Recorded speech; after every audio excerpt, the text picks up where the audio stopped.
Hey, Asynchronous Friday students. This is your thing for today, your lesson.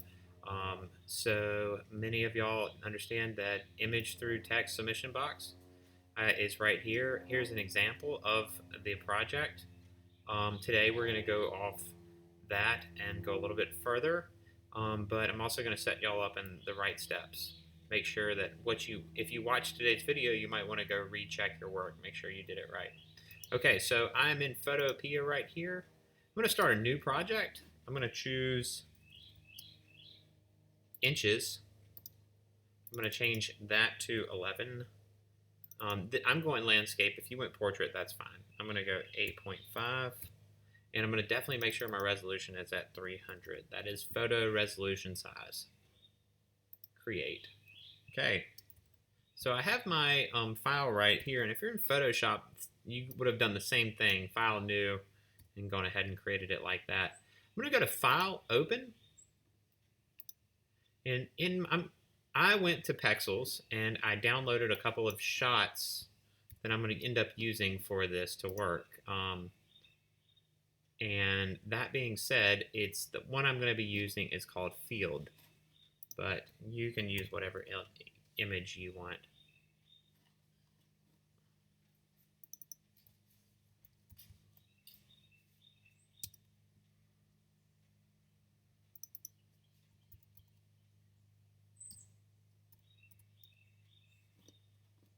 Okay, give me 1 second. It's loading, downloads, and Field. Okay, I got that open. I'm going to hit Command or Control A.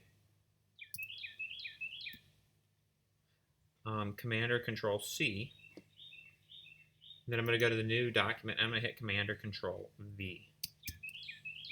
Okay. So the image here is obviously a lot smaller. It's telling me that, hey, it's not to photo resolution size.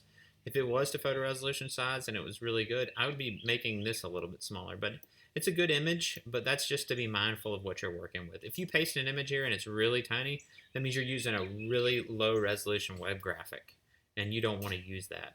So first off, what I'm going to do is select a font. I know we talked about the font, but I'm just going to click and add a new layer by clicking on the type tool. And I know that my cursor is right there. It's hard to see, but what I'm going to do is type in the letter M. I'm going to hit Command A.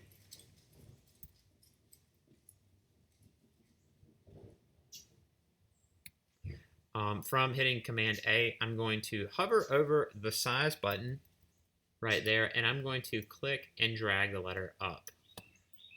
And now I can see it's gotten bigger. I'm going to hold down, make a capital M. Okay, so I like that font, but it's not what I'm trying to do. I need a lot to come through this image. So I'm going to, and this is, I know some of y'all have already seen this, so I'm going to go, this is basically a redo of your video, just this segment. Then there's the new part for today. I'm going to go to this font right here. This is good and bold.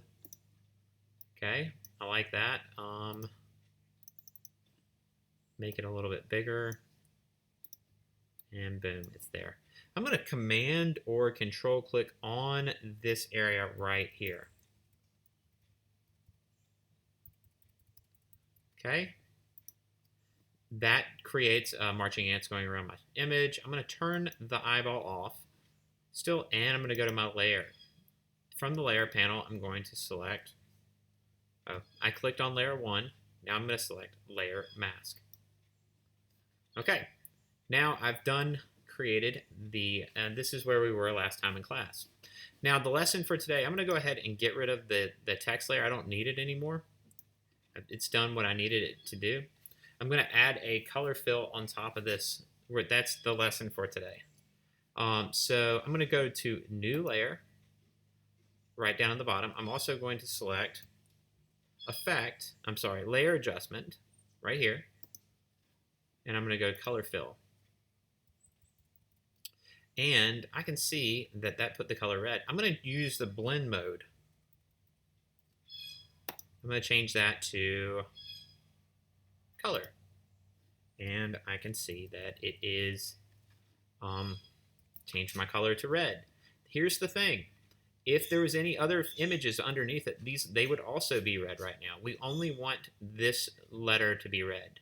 I could show you that, but I tried it earlier, and this program wasn't doing it exactly like I wanted to.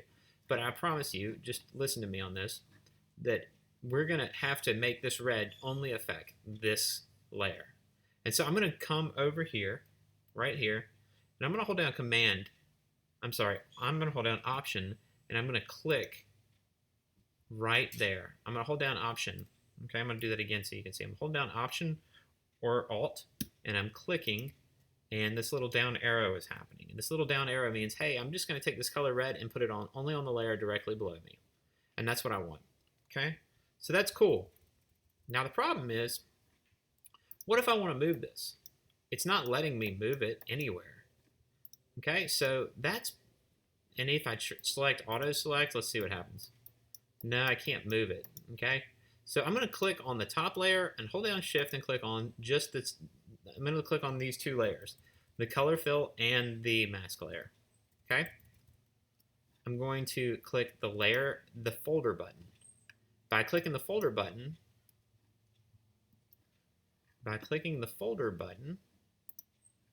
and unchecking the auto select, I should be able to click and move this letter. And that's pretty cool. We have basically grouped everything together. So from here, I've created a color tint on top of it. The next thing I'm going to do is add an effect to this. So I'm going to click back on my layer right here. Not the color, but I mean the actual layer. And I'm going to go to Effect, Drop Shadow. Move this over to the right. You can see there's a drop shadow forming around my word. I can drag the distance up a little and bump the opacity just a little.